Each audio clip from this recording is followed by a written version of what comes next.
5, 4, 3. Un saludo muy cordial, mis hermanos y hermanas. Tenemos ahora otro día de estudio intensivo. Tenemos mucho todavía que cubrir de este sílabo sobre Mateo 24 y 25.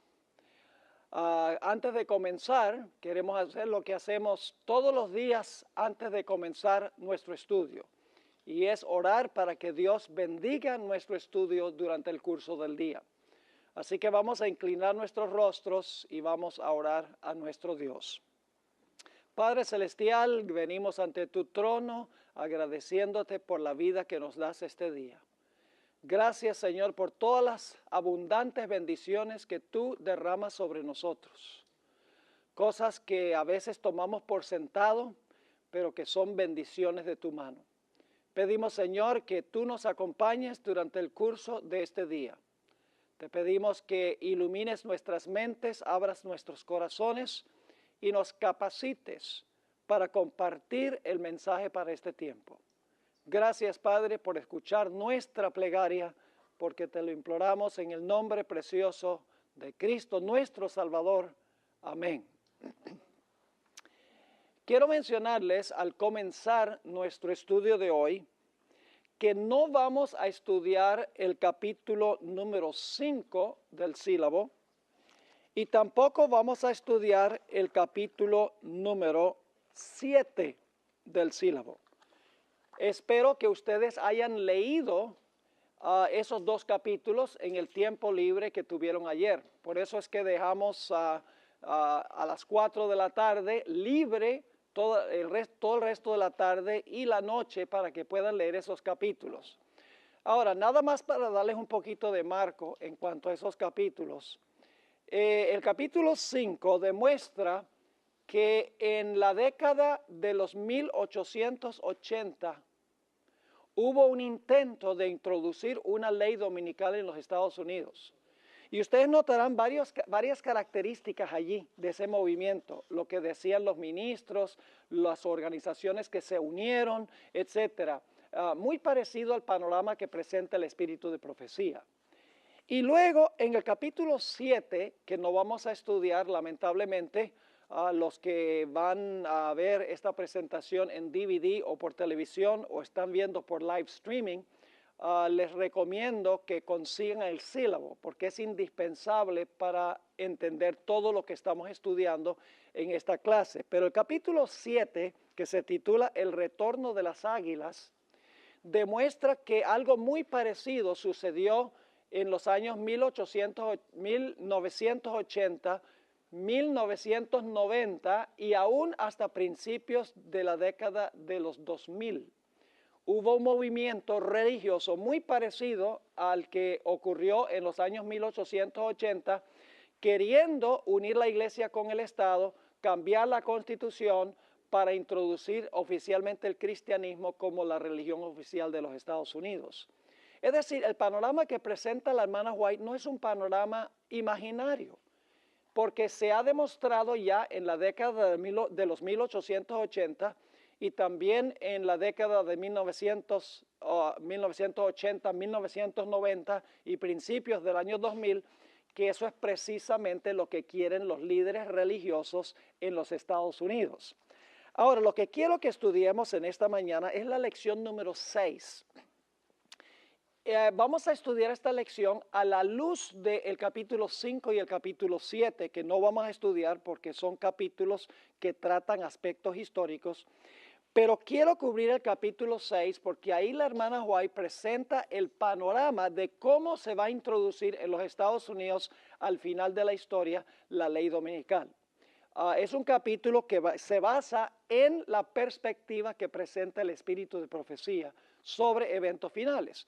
Pero, como les menciono, ya la década de 1880 y las décadas de 1980, 1990 y el año 2000 demuestra que lo que mencionó la hermana White es precisamente lo que va a ocurrir, porque ya se ha visto parcialmente cumplirse eso.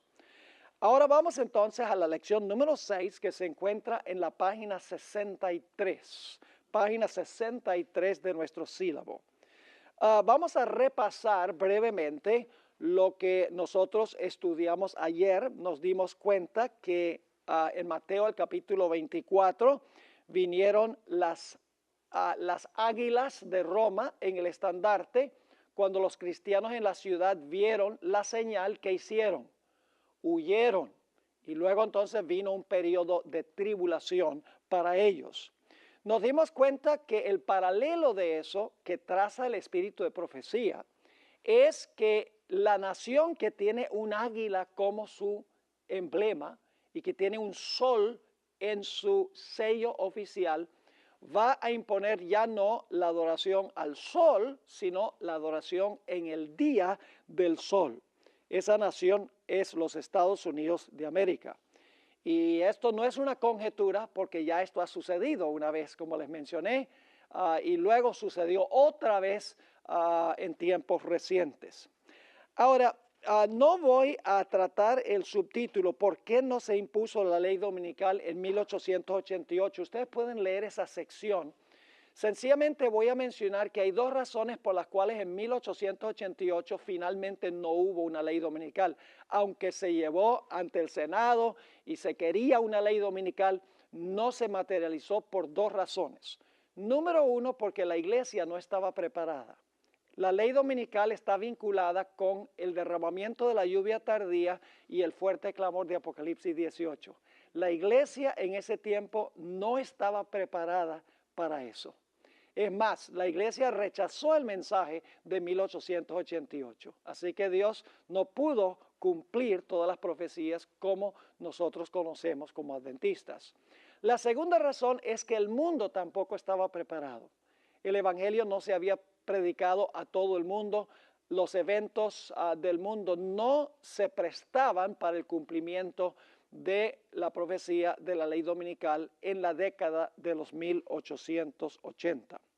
Lo que quiero hacer ahora es ir al pie de la página 64 y vamos a mirar el panorama profético del espíritu de profecía de cómo se va a implementar en los Estados Unidos la ley dominical. Y recuerden, ustedes van a notar, si leyeron esos dos capítulos, el 5 y el 7, inmediatamente se van a dar cuenta que lo que voy a mencionar ya ha sucedido antes en los Estados Unidos. Así que no es nada nuevo. Y va a suceder otra vez. Y yo creo que la próxima vez que se esté presionando por una ley dominical, ya no se va a suspender el intento. Creo que ya se va a implementar la ley dominical que dos veces anteriormente no se materializó. Así que vamos a ir por este material. En primer lugar, tenemos un resumen del panorama que presenta la hermana White. Y luego vamos a especificar leyendo algunas citas del espíritu de profecía. Vamos a seguir el material como lo encontramos en el sílabo. Según el espíritu de profecía, el gobierno de los Estados Unidos va a ser una imagen del papado al unir la iglesia con el Estado. Ustedes saben lo que es la imagen de la bestia, ¿verdad? La bestia es el papado. Una imagen de la bestia significaría una representación parecida a la iglesia romana. Ahora, ¿qué caracteriza al papado? Hay muchas cosas que ha hecho el papado, muchas características, pero hay una característica fundamental del papado y es que une la iglesia con el Estado. Es una iglesia y un Estado. Por eso puede usar poder político para imponer sus creencias religiosas. Es decir, la imagen de la bestia en los Estados Unidos significa que en los Estados Unidos se va a usar el Estado por parte de la iglesia para imponer observancias religiosas. En segundo lugar, las iglesias protestantes de los Estados Unidos, según el espíritu de profecía, convergerán en puntos de doctrina que tienen en común. No se unirán para establecer una sola iglesia, sino que se unirán con una misma causa. ¿Me están entendiendo lo que estoy diciendo? Es decir, no debemos esperar una mega iglesia, una sola denominación en los Estados Unidos. No, lo que va a suceder es que todas las iglesias se van a unir en puntos comunes de doctrina. Y si ustedes leyeron el capítulo 5 y el capítulo 7, ya vieron que este es el argumento que se usó dos veces. En tercer lugar, el espíritu de profecía nos dice que se hará un intento de cambiar o enmendar la Constitución de los Estados Unidos. Lo que hoy se consideraría inconstitucional, que es una ley dominical y una ley antisabática, se declarará constitucional. Es decir, leyes inconstitucionales, la Corte Suprema las va a declarar constitucionales. La bestia con cuernos de cordero, que representa libertad civil y libertad religiosa, hablará como un ¿qué? Hablará como un dragón. Y la gente dice, ¿cómo es que los Estados Unidos pueden tener esta idea de libertad civil y religiosa, separación de iglesia y Estado, y creer uno que va a llegar el momento en que va a repudiar la Constitución y va a unir la iglesia con el Estado? Eso sería inconstitucional. Pero en Apocalipsis 13 tenemos la contradicción. Es una bestia que tiene cuernos como de cordero, pero habla como un dragón al mismo tiempo. Es decir, la bestia de la tierra tiene las dos características, mientras que profesa una cosa, en realidad en la práctica hace otra. Otro punto, en la parte de arriba de la página 65, el Espíritu de Profecía nos dice que por no guardar el domingo como día de reposo, el remanente será culpado por los problemas que existen en el mundo natural, en el mundo social y en el mundo religioso. Se repetirá lo que ocurrió en los días de Elías. ¿Recuerdan en los días de Elías, cuando Elías vino a Acab y Acab le dijo, ¿eres tú el que alborotas a Israel? Estaban buscando a Elías, culpándolo, diciendo, si podemos deshacernos de él, todo estará bien, regresará la prosperidad. Sucederá también lo que hizo Nerón con los cristianos, cuando dijo que el declive del imperio se debía a los cristianos que estaban en el imperio. Entre 1864 y 1888, que fue la primera vez que procuraron implementar una ley dominical, la intranquilidad social que existía era por causa de la guerra civil. Ustedes saben que una guerra civil que desbarató en gran medida los Estados Unidos, dividió el norte del sur, murieron centenares de miles de ciudadanos de los Estados Unidos en esta guerra civil, y eso en realidad fue la turbulencia que existió en ese tiempo. Luego encontramos que el Espíritu de Profecía dice que los legisladores de los Estados Unidos, a fin de ganar el favor del pueblo, van a apoyar una ley dominical. Es decir, que los legisladores no van a estar de acuerdo en su corazón con la ley dominical, por lo menos muchos no van a estar de acuerdo. Pero por la presión del pueblo, los ministros mayormente sobre el pueblo, ellos van a acceder a una ley dominical por no perder su puesto político. Se va a repetir lo que sucedió con Poncio Pilato.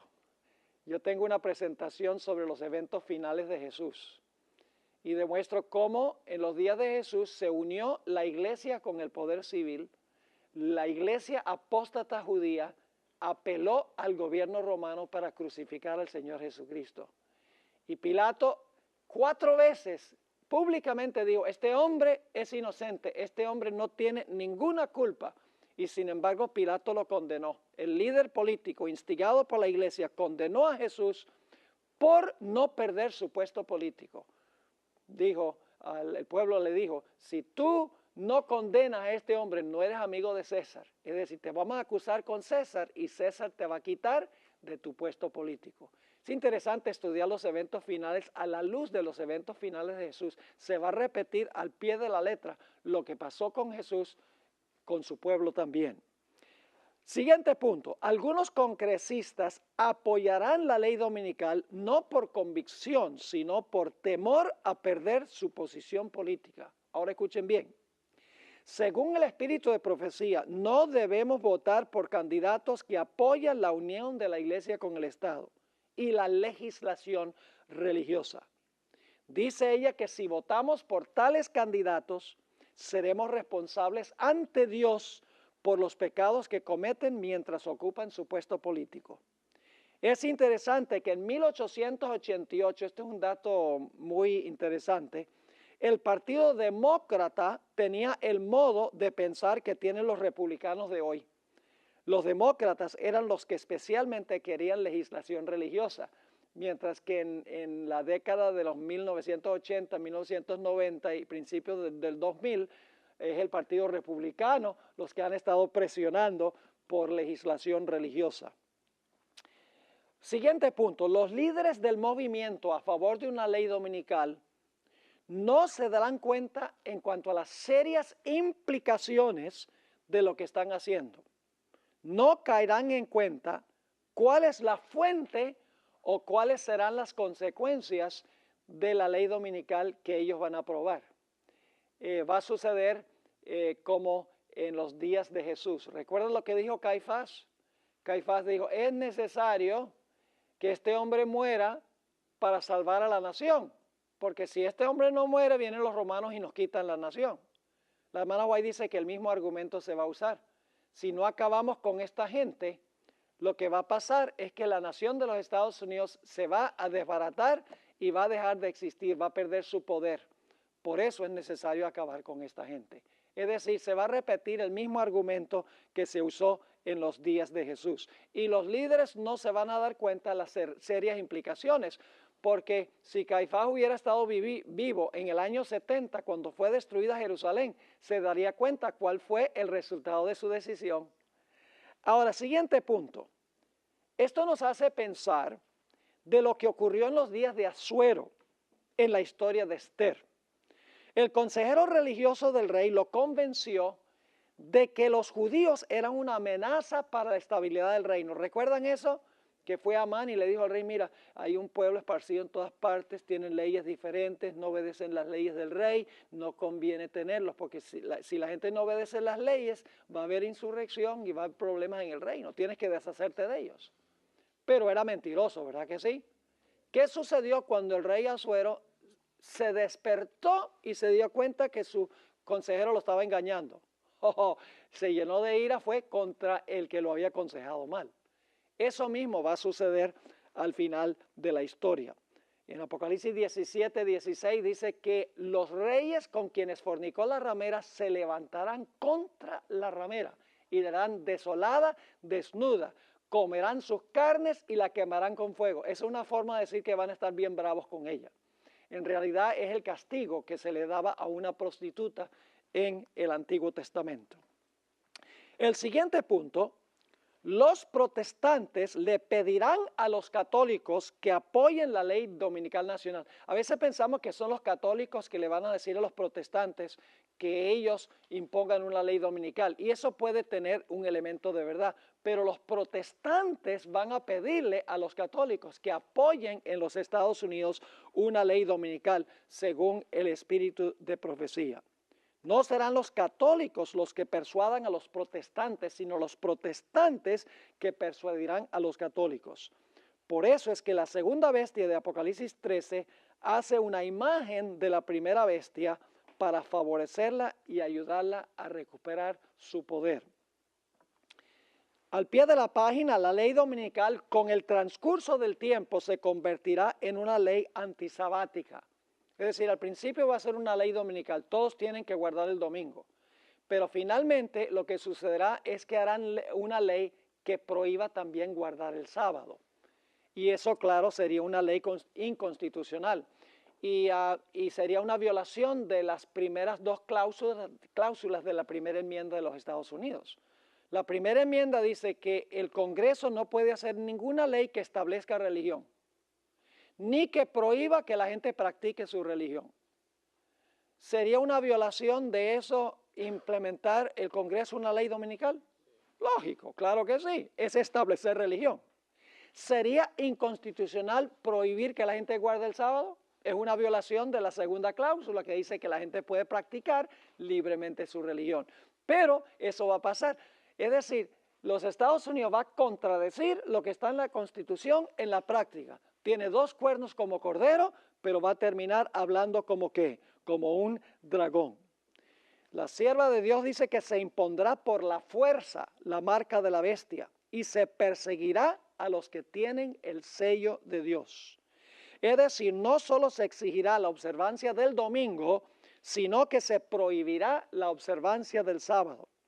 Así, se pisotearán las primeras dos enmiendas, dos cláusulas de la primera enmienda a la Constitución de los Estados Unidos. Y saben, hay dos historias bíblicas que ilustran esto muy bien. Las primeras dos cláusulas de la primera enmienda a la Constitución. Esas historias están en Daniel 3 y Daniel 6.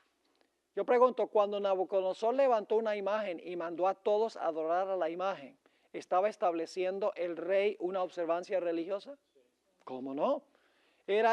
¿Sería esa una violación de la primera cláusula de la primera enmienda? ¿Hacer una ley que establezca religión? ¿Cómo no? ¿Cuál fue el resultado de que el poder civil implementara esa ley de adoración? Persecución. Ahora, en Daniel 6 tenemos el otro lado de la moneda. En Daniel 6 el rey no está estableciendo religión, sino que está prohibiendo que la gente practique su religión. Dice, no se puede hacer una petición a ninguna persona dentro de 30 días, sino al rey. Es decir, se está prohibiendo que Daniel ore a su Dios. ¿Y qué sucedió como resultado de esa ley? Nuevamente, ¿qué cosa? Persecución. Es decir, cuando se viola la primera o segunda cláusula de la Constitución de los Estados Unidos, el resultado inevitable es la persecución. Estamos en la página 66. Se usarán métodos solapados y artificiosos para implementar una ley dominical. Siguiente punto. Se vincularán buenas causas con la legislación en favor de una ley dominical. Es decir, con la ley dominical va a haber buenas causas. En la década de los 1880, la ley dominical se vinculó muy estrechamente con la obra de temperancia. Dos grupos que abogaron más fuertemente en favor de una ley dominical fueron la Unión de Mujeres en favor de la temperancia y el Tercer Partido Prohibicionista, es decir, para prohibir el licor. Al final de la historia, tal vez las causas sean otras, como el matrimonio gay, como el aborto, la pobreza, el cambio climático y la familia. Pero el principio será el mismo. Buenas causas vinculadas con una ley dominical. Y la hermana White dice que no podemos apoyar las causas por las cuales abogan ellos, a pesar de que son buenas, porque están abogando junto con las causas buenas, están abogando por una ley dominical. ¿Está claro ese punto? Eso va a suceder. Y por lo tanto van a decir, como los adventistas no van a poder apoyar una ley, digamos, en cuanto al cambio climático o una ley en cuanto al aborto, porque va vinculada con una ley dominical, van a decir, ve, la iglesia adventista está a favor del aborto y la iglesia adventista no cree en el cambio climático y la iglesia adventista no está a favor de ayudar a los pobres. Se van a usar todos esos argumentos porque no podemos apoyar las buenas causas que están vinculadas al mismo tiempo con una mala causa. Habrá también un deseo de introducir un currículo religioso en las escuelas públicas, dice el Espíritu Profecía. No pareciera hoy posible eso, pero ella dice que va a ocurrir. Se introducirá la idea de que los Estados Unidos debe ser una teocracia. Los ministros se autoproclamarán la conciencia de la nación y le dictarán a los legisladores lo que deben hacer en asuntos religiosos. Y hoy en día no pareciera que eso fuera posible, pero escuchen bien, una serie de desastres en los Estados Unidos, un colapso económico, desastres naturales, no uno aquí, uno allá, sino uno después de otro, ataques terroristas, todo sucediendo al mismo tiempo. Hermanos y hermanas, la gente se vuelve muy religiosa. Y los ministros van a decir, esto está pasando porque nos hemos extraviado de Dios. Hay que regresar a Dios. El Papa Francisco I lo está diciendo, que la razón por la cual están pasando estas cosas en el mundo es porque la gente se ha extraviado de Dios y necesita regresar otra vez a Dios asistiendo a la misa los domingos. Es más, yo creo que mencioné esto, Francisco I ha vinculado las tres causas por las cuales él aboga por la integridad familiar, aboga por el asunto del problema del cambio climático y aboga también por acabar con la pobreza en el mundo. Él ha vinculado esas tres causas con el domingo. Él ha dicho, el cambio climático se debe al abuso del medio ambiente. El medio ambiente necesita un reposo un día de la semana. ¿A que no adivinan cuál día es ese? El domingo. Dice, la familia se está desbaratando porque todos están trabajando y no tienen tiempo para recargar sus baterías espirituales. Necesitan un día cuando puedan reunirse como familia, puedan ir a la iglesia, etc. ¿A que no adivinan cuál día es ese? El domingo. Luego dice, los pobres, ay, trabajan tan duro. Los capataces capitalistas los hacen trabajar y trabajar y trabajar. Necesitan darles un día libre para que puedan descansar. ¿A que no adivinan cuál día es? El domingo. Él lo ha dicho. En otras palabras, hoy en día nosotros no vemos que los ministros tengan tanta influencia sobre el gobierno, pero eso va a cambiar por las circunstancias que van a existir en los Estados Unidos. Como en los días de Nehemías, cuando funcionaba la teocracia judía, habrá un sábado nacional que se hará cumplir por ley. El reconstruccionismo, no podemos hablar de eso detenidamente, quiere que los Estados Unidos haya una iglesia unida con el Estado como existía en la época colonial de los Estados Unidos. Recuerdan que en la época de la colonia, antes de que se ratificara la Constitución de los Estados Unidos, ellos tenían leyes dominicales en todas las colonias. La gente tenía que asistir a la iglesia los domingos. Es más, la gente le pagaba los diezmos al gobierno y el gobierno le pagaba a los ministros. Y cualquier persona que no pertenecía a la iglesia establecida de la colonia, que era la iglesia de los puritanos, la iglesia anglicana, no podía ocupar ningún puesto político. Solamente los que pertenecían a la iglesia podían tener un puesto político. Es decir, había una teocracia donde la iglesia y el Estado estaban unidos. El Espíritu de Profecía dice que eso va a pasar de nuevo. Sigue diciendo la hermana White, eventualmente todo el mundo seguirá en los pasos de los Estados Unidos y hará cumplir una ley dominical internacional. Es decir, la ley dominical nacional se volverá una ley dominical internacional. Apocalipsis 13:3 dice que todo el mundo se maravilló en pos de la bestia. Esto parece imposible ahora con los musulmanes, los budistas y los hindúes, pero sucederá. Y ustedes dicen, ¿cómo va a suceder? Los milagros a nivel global, el aumento de la criminalidad, el terrorismo, el deseo de eliminar la pobreza y los desastres naturales por causa del cambio climático harán que todos cooperen por salvar al mundo de la ruina. Eso es lo que va a suceder según el Espíritu de Profecía. Lo leímos ayer, donde la hermana White menciona todos los desastres naturales, la criminalidad, guerras y rumores de guerras, y luego ella dice, y luego Satanás le echará la culpa al pueblo de Dios como causantes de estos males. Pero la hermana White sigue diciendo que el pueblo de Dios rehusará guardar el domingo e insistirá en guardar el sábado y como resultado perderán sus derechos civiles, se les prohibirá vender y comprar y finalmente se emitirá contra ellos un decreto de muerte. Y hoy en día hay teólogos adventistas que dicen eso nunca va a pasar en este país. Que no va a pasar. La hermana White dice que el corazón del hombre puede ser muy cruel cuando se le retira la influencia del Espíritu de Dios. Hoy en día no pareciera posible. Hay una cita que vamos a leer más adelante, donde la hermana White dice, todo esto ahora parece imposible, pero va a haber grandes cambios en el mundo y los eventos finales serán rápidos. Todavía no sabemos qué es lo que va a suceder, sino por lo que dice el Espíritu de Profecía, porque todavía no ha ocurrido. Dice el Espíritu de Profecía, aquí está la cita, para la sabiduría humana, todo esto parece ahora imposible. Pero a medida que el espíritu refrenador de Dios se retire de los hombres y estos sean dominados por Satanás, que aborrece los preceptos divinos, se verán cosas que muy extrañas, muy cruel puede ser el corazón humano cuando se le retiran el temor y el amor de Dios. Toda persona en el mundo tendrá que decidir de cuál lado va a estar. Los fieles recibirán el sello de Dios y los infieles recibirán la marca de la bestia. Y entonces se cerrará la puerta de la gracia y comenzará el tiempo de angustia. Yo pregunto, ¿es esa la secuencia de Mateo el capítulo 24? Igualita.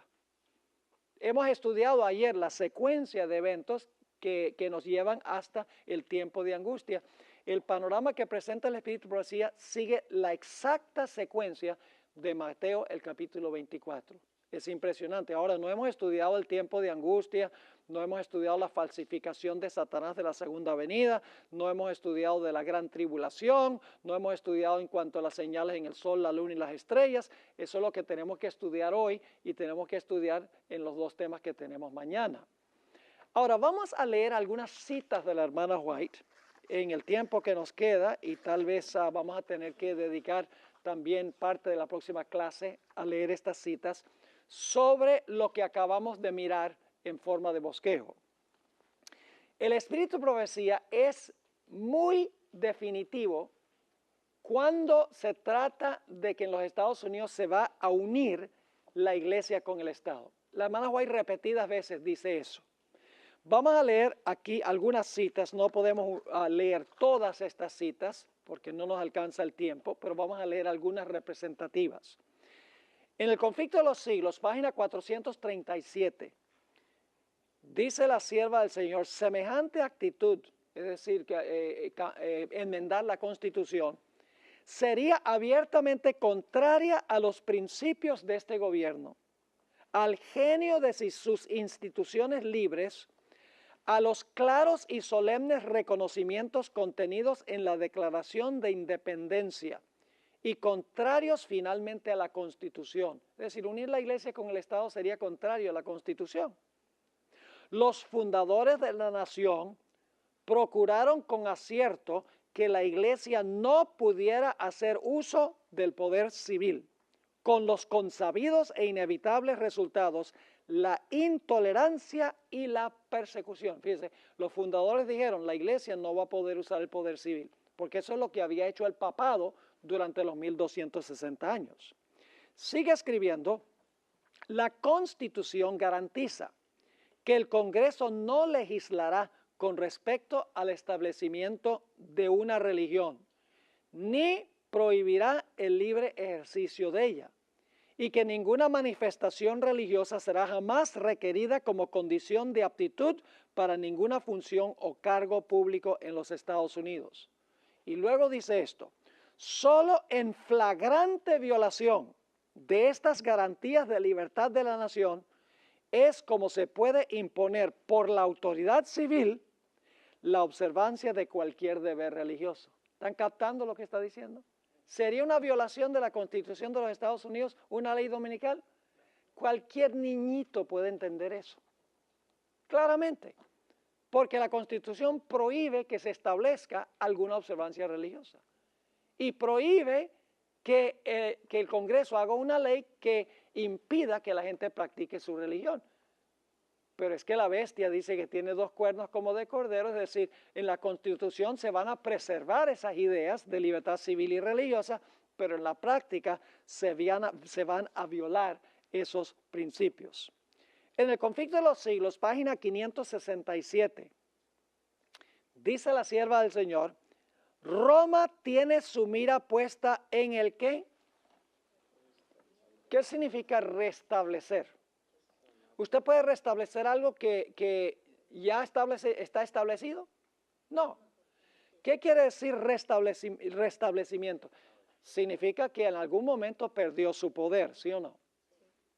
¿Cuándo perdió su poder? Cuando recibió la herida mortal. Roma tiene su mira puesta en el restablecimiento de su poder y tiende a, ¿qué cosa? Recuperar, fíjense las palabras que se usan, recuperar su supremacía perdida. Establezcase en los Estados Unidos el principio de que la iglesia puede emplear o dirigir el poder del Estado. que las leyes civiles pueden hacer obligatorias las observancias religiosas. En una palabra, que la autoridad de la Iglesia con la del Estado debe dominar las conciencias y el triunfo de Roma quedará asegurado en la gran república de la América del Norte. Esa cita es muy significativa. Noten la siguiente cita, Conflicto de los Siglos 601. Una vez que el sábado llegue a ser el punto especial de controversia en toda la cristiandad y las autoridades religiosas y civiles ahí está otra vez la idea, se unan para imponer la observancia del domingo, la negativa persistente por parte de una pequeña minoría de ceder a la exigencia popular la convertirá en un objeto de execración universal. La siguiente cita, el Evangelismo, página 174. Cuando las iglesias protestantes se unan con el poder secular para sostener una falsa religión, a la cual se opusieron sus antepasados, soportando la más terrible persecución, entonces el día de descanso papal será hecho obligatorio por la autoridad combinada de la Iglesia y el Estado. Habrá una apostasía nacional que determinará tan solo la ruina nacional. Esa es la abominación asoladora. La abominación es el falso día de reposo y la desolación es la destrucción o la ruina que viene como resultado. ¿Les quedó claro ese punto cuando lo estudiamos ayer? Ahora, vamos a la siguiente página, la página 68. La hermana White repetidas veces dice que los que van a querer una ley dominical están andando a ciegas, no saben lo que están haciendo. Solo se darán cuenta de las implicaciones ya cuando sea demasiado tarde. Ellos mismos no saben lo serio que es implementar legislación religiosa. En el tomo 5 de los Testimonios, página 665, dice ella, son muchos los que, aún entre los empeñados en este movimiento para imponer el domingo, están ciegos en cuanto a los resultados que seguirán a esta acción. No ven que están atentando directamente contra la libertad religiosa, es decir, están andando a ciegas. En la Review and Herald, enero 1, 1889, ella habla de una fuerza subterránea que está causando esto.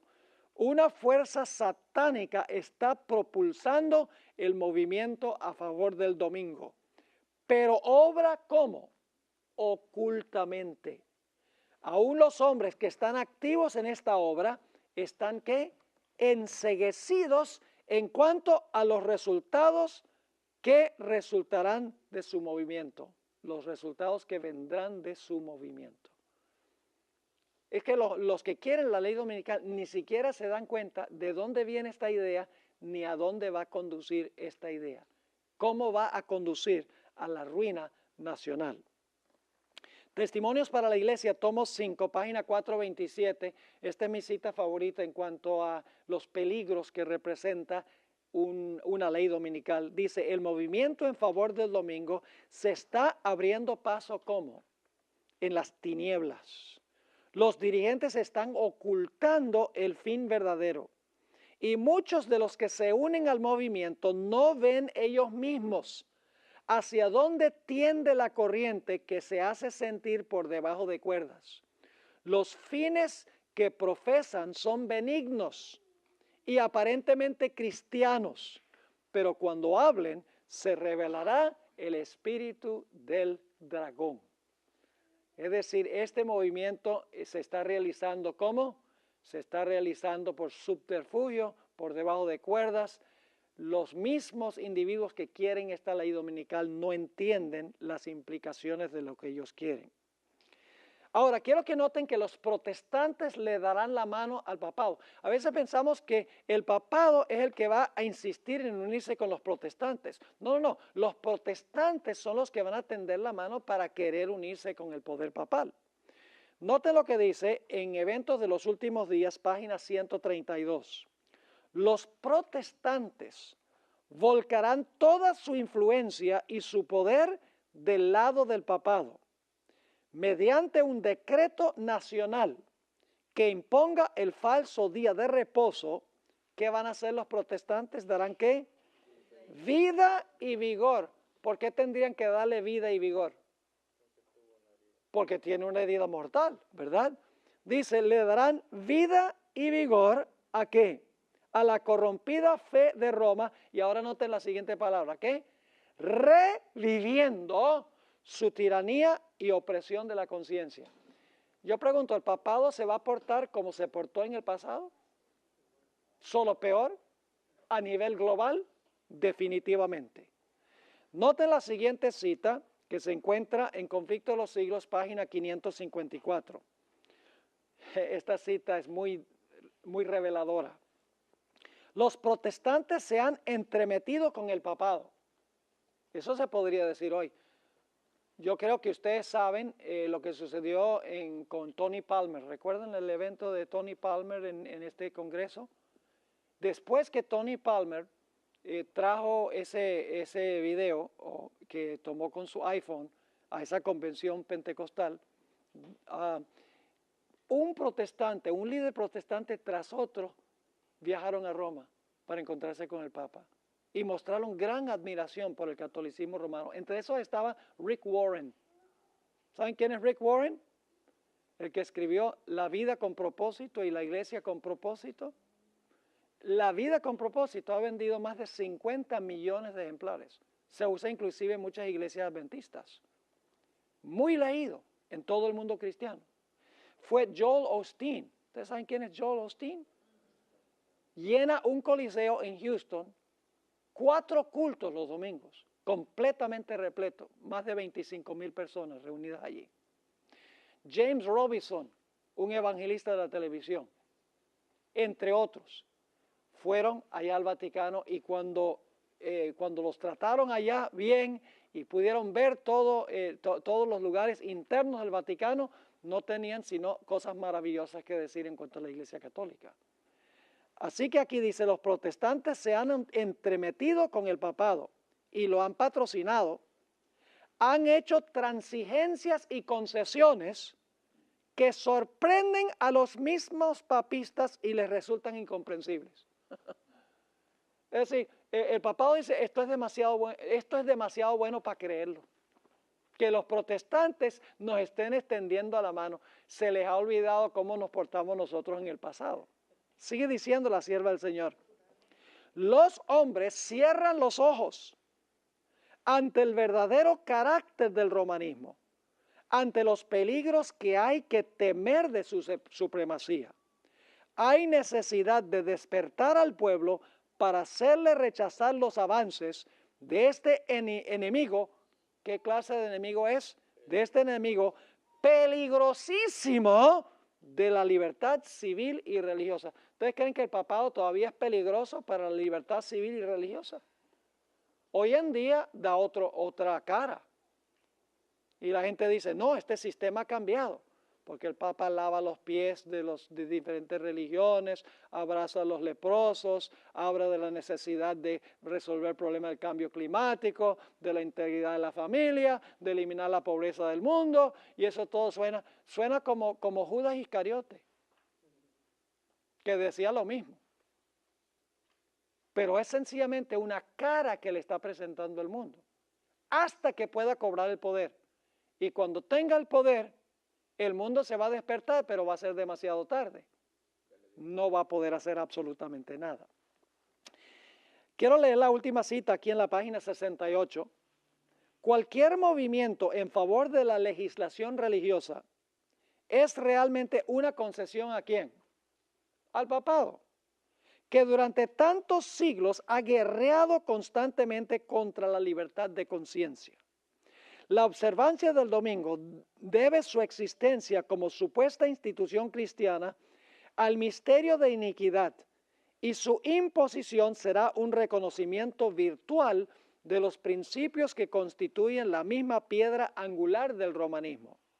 Cuando nuestra nación abjure de tal manera los principios de su gobierno que promulgue una ley dominical, en este acto el protestantismo dará la mano al papismo. ¿Quién es el que le está dando la mano a quién? Los protestantes y los católicos dicen esto. Yo no puedo creer esto. Esto está demasiado bueno. Así que dice, cuando nuestra nación abjure de tal manera los principios de su gobierno que promulgue una ley dominical, en este acto el protestantismo dará la mano al papismo y con ello, ¿qué cosa? Noten la expresión otra vez. ¿Con ello qué? Recobrará la vida, la tiranía que durante largo tiempo ha estado aguardando ávidamente su oportunidad de ¿qué? De resurgir en activo despotismo. Y hoy en día la gente dice, no, el papado ha cambiado, eso nunca puede pasar. El pastor Bohr es un alarmista. Los que están predicando esto, ellos no se dan cuenta que el papado hoy no es el mismo papado del pasado. Mis hermanos y hermanas deben preguntarles, ¿cuántos dogmas ha cambiado la Iglesia Católica? ¿Todavía dice que el domingo es el día de reposo? ¿Todavía dice que hay que confesar los pecados del sacerdote? ¿Todavía dice que Cristo es sacrificado en la misa? ¿Todavía enseña que debemos bautizar infantes? ¿Todavía enseña que los sacerdotes no se pueden casar? ¿Todavía enseña todos los dogmas que siempre ha enseñado? Sí. ¿Qué cambio ha habido? Un cambio cosmético. Ha habido un cambio, un facelift, decimos en inglés. Ha tenido cirugía plástica, pero por dentro es el mismo sistema que gobernó el mundo durante los 1260 años. Ahora, el siguiente punto es que la hermana White dice que se van a unir en puntos comunes de doctrina, los protestantes. Mire, Rick Warren dijo, el papado y nosotros, en los puntos comunes de doctrina, somos iguales. Así mismo lo dijo, entre otros líderes protestantes de hoy en día. La hermana White profetizó en el Conflicto de los Siglos, página 439, muchos consideran la gran diversidad de creencias en las iglesias protestantes como prueba terminante de que nunca se procurará asegurar una uniformidad forzada. Pero desde hace años se viene notando entre las iglesias protestantes un poderoso y creciente sentimiento en favor de una, ahora fíjense esto, de una unión basada ¿en qué? En puntos comunes de doctrina. Eso está pasando hoy en día. Para asegurar tal unión, debe necesariamente evitarse toda discusión de asuntos en los cuales todos no están de acuerdo, por importantes que sean desde el punto de vista bíblico. Es decir, no hablemos sobre las doctrinas que nos distinguen, hablemos de lo que tenemos en común y unámonos. Yo pregunto, en los días de Jesús, ¿había muchas diferentes denominaciones judías? Sí, estaban los fariseos y los saduceos, los esenios, los celotes, los herodianos. Había muchas diferentes sectas. Pero yo pregunto, cuando se trató de eliminar a Jesús, ¿echaron a un lado todas sus diferencias y se unieron con un mismo fin? ¿Cómo no? ¿Y qué nos hace pensar que no va a pasar lo mismo en el futuro? Aquí hay otra cita, página 439 también. Cuando las iglesias principales de los Estados Unidos, uniéndose en puntos comunes de doctrina, influyen sobre el Estado para que impongan los decretos y las instituciones de ellas, entonces la América protestante habrá formado una imagen de la jerarquía romana y la inflicción de penas civiles contra los disidentes vendrá de por sí sola. En el Conflicto de los Siglos 551, la sierva de Dios dice también, entre los protestantes está ganando terreno la opinión de que al fin y al cabo en los puntos vitales las divergencias no son tan grandes como se suponía y que unas pequeñas concesiones de su parte los pondrían en mejor comprensión con Roma. Tiempo hubo en que los protestantes estimaban altamente la libertad de conciencia adquirida a costa de tantos sacrificios. Enseñaban a sus hijos a tener en aborrecimiento al papado y sostenían que tratar de congeniar con Roma equivaldría a traicionar la causa de Dios. pero cuán diferentes son los sentimientos expresados hoy. ¿Tiene razón la hermana Juan en lo que está diciendo? Oh, ¿cómo no? Si están ustedes leyendo los periódicos, se van a dar cuenta que esto es precisamente lo que está pasando. Los protestantes miran muy favorablemente el papado hoy en día, porque creen que el papado ha cambiado. Ahora, ¿qué papel jugará el clero? No estudiamos nosotros los eventos finales de Jesús, pero saben, en Mateo el capítulo 27 y el versículo 20, dice que los líderes religiosos influyeron sobre el pueblo para apelar a Pilato para que crucificara a Jesús. Es decir, ¿quiénes están detrás de todo esto? Los líderes espirituales, los ministros. Animan a la turba de apelar al poder civil para la muerte de Jesús. Y así va a pasar al final de la historia. Noten esta cita que se encuentra en Review and Herald, diciembre 24, 1889. Estas que están en Review and Herald y Signs of the Times, yo las busqué en español. No están en ninguna fuente en español, así que yo tuve que traducirlas. Dice lo siguiente: planes de suma importancia para el pueblo de Dios están avanzando de una manera que solapada entre los ministros de las varias denominaciones. Y el objetivo de las maniobras secretas es ganar, ¿qué cosa? El favor popular. ¿Qué quiere decir eso? Que los ministros quieren ganar el favor popular. La gente, ¿verdad? Ganar el favor popular en pro de la santidad del domingo. Si se puede convencer al pueblo que favorezca una ley dominical, entonces los ministros se han propuesto a unirse y a usar toda su influencia para obtener una enmienda religiosa a la Constitución que obligue a la nación a guardar el domingo. ¿Dónde radica primordialmente el problema? ¿Con el pueblo o con los ministros del pueblo? Con los ministros del pueblo, exactamente. Ahora, yo pregunto, ¿los políticos van a acceder a los gritos del pueblo? ¿Cómo no? Noten esta cita que encontramos en el Conflicto de los Siglos, página 578. Los dignatarios de la Iglesia y del Estado se unirán para hacer que todos honren el domingo, y para ello apelarán al cohecho, a la persuasión o a la fuerza. La falta de autoridad divina se suplirá con ordenanzas abrumadoras. Y ahora yo me pregunto qué escribiría hoy. La corrupción política. Claro, eso no existe hoy en día, ¿verdad? Intensificado, hermanos y hermanas. La corrupción política está destruyendo el amor a la justicia y el respeto a la verdad. Y hasta en los Estados Unidos de la Libre América se verá a los representantes del pueblo y a los legisladores tratar de asegurarse, ¿qué cosa? El favor público. ¿Qué significa eso? Que van a tratar de ganar el favor público. Si la gente lo quiere, porque los ministros le dicen a sus iglesias que eso es lo que tienen que hacer, entonces los políticos van a decir, hay que hacer lo que el pueblo quiere, porque si no, no van a votar por nosotros. El propósito es ganar votos.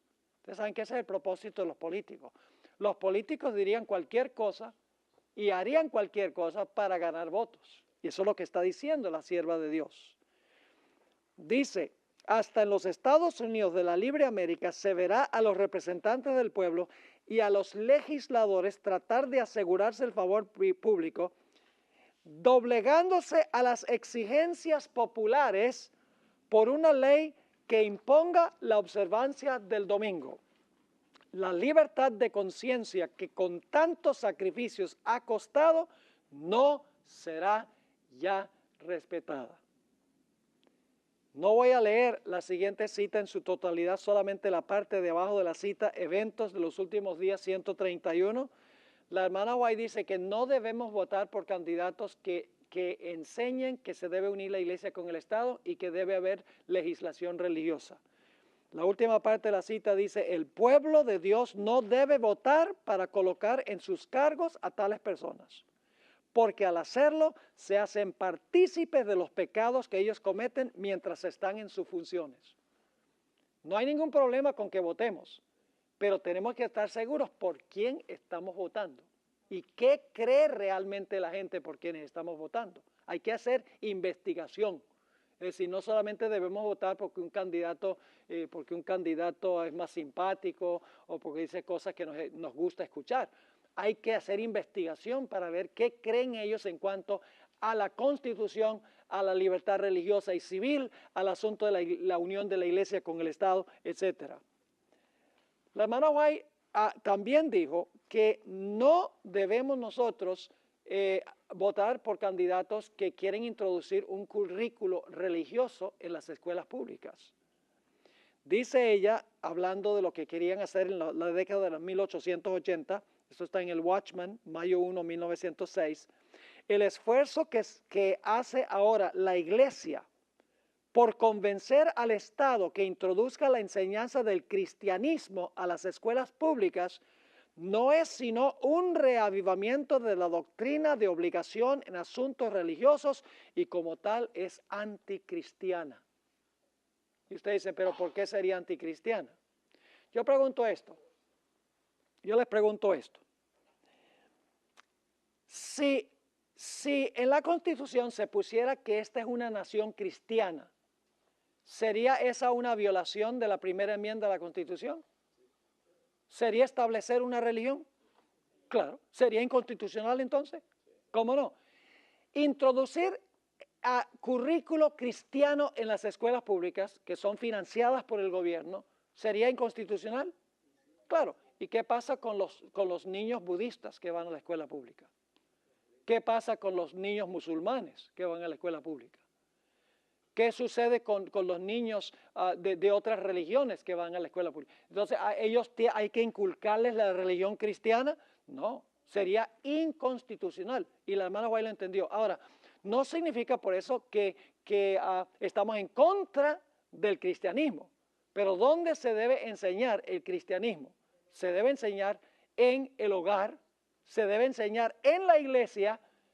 Y si nuestros miembros estuvieran mandando a sus hijos a las escuelas de iglesia, no tendrían ese problema.